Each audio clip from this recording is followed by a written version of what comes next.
And we're back now with a topic that I think most people can agree on. I think most people would like to have clean lakes. As we bring in Adam from the Clean Lakes Alliance. He's the Director of Marketing and Development. Adam, thanks for joining us. Yep, thanks for having me. Yeah, if you could, tell us what your mission is at the Clean Lakes Alliance and how you guys hope to make like a positive impact, if you will. Sure, so the Clean Lakes Alliance has been around since around 2010, and our goal is really just to increase lake awareness, lake usership, and ultimately create clean lakes for our community. So Madison is a city that, we have a world-class university, and we have the Capitol building, and we have all these things that people really get behind and champion. None of that would be here if it wasn't for the lakes. That's why the settlers picked Madison. So we feel that the lakes really need to be a top priority when people are thinking of things that are important in Madison. For us as Madisonians, I mean, if we might think the lakes are polluted, is that a right way to think about it? Is that true? Well, they have some issues. They're actually fairly clean for urban lakes, but there are some real issues.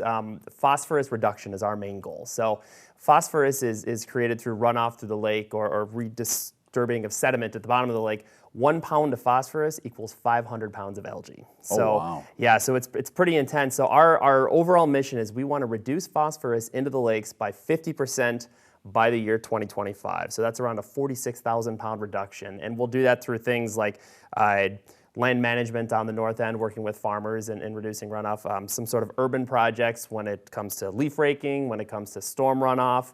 We have a 14-point action plan, and if we tick each one of those off, it's actually an achievable goal. I would think in a city the size of Madison that's surrounded by as much water as it is, that's a challenge. It is, and we're constantly presented with new challenges. So storm runoff is something that is just going to continue to be a problem. We've built up the isthmus pretty well, and there's a lot of cement.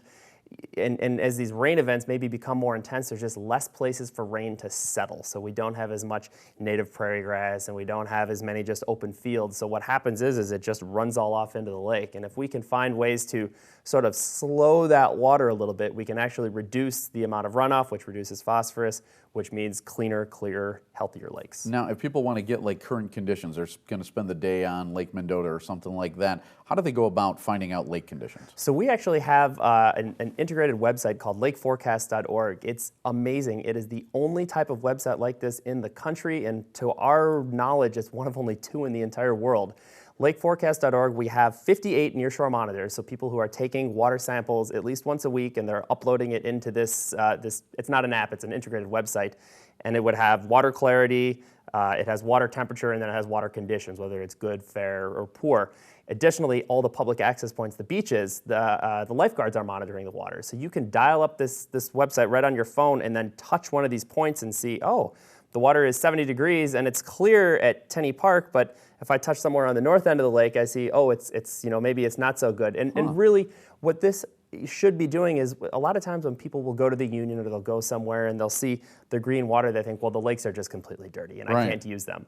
That's not the case. Because of the way the wind moves, or actually there's currents in the lake, it may be murky on one side, but it's completely clear on the other side, and that beach is open and ready for people to come and have a good time. So lakeforecast.org is a great way to find out the exact current conditions of what's going on all 5 lakes. That's great information. Also, too, what if someone wants to get involved? So, you know what, I want to be actively involved in helping keep the lakes clean, or maybe take part in an event. How do they do that? So cleanlakesalliance.com, great way to just get all sorts of information, as well as following us on Facebook and Instagram. Some upcoming events, we have a very, very popular family-friendly bike ride coming up on July 30th, Loop the Lake. We're going to start at Olbrich Park, and we'll go clockwise around Lake Monona. This is the 4th year we've done this, and we think we're going to have around 75 riders. It's a ride, not a race, so family-friendly. You kind of take your own pace, you do what you want to do. But it's a great way for people to just sort of use the lakes and kind of get close to them and feel how important they are. And beyond that, we have a series of talks every month, Yahara Lakes 101. They're at the Edgewater. There's topics like storm runoff, there's manure management, there's wildlife stuff. There's all sorts of really interesting talks. Those are free to Friends of the Clean Lakes Alliance, which is a $35 annual fee. Otherwise, $10 a time, but fascinating information. Excellent stuff. We're surrounded by the water here in Madison, as you all know, so I think this is a great thing to go ahead, take a part in, and check it out online as well. Adam, great stuff, man. Thank you so much for being here. Thanks for having us. You bet, and thank you for watching. We will see you next time right here on Talk of the Town on Channel 57. Bye-bye.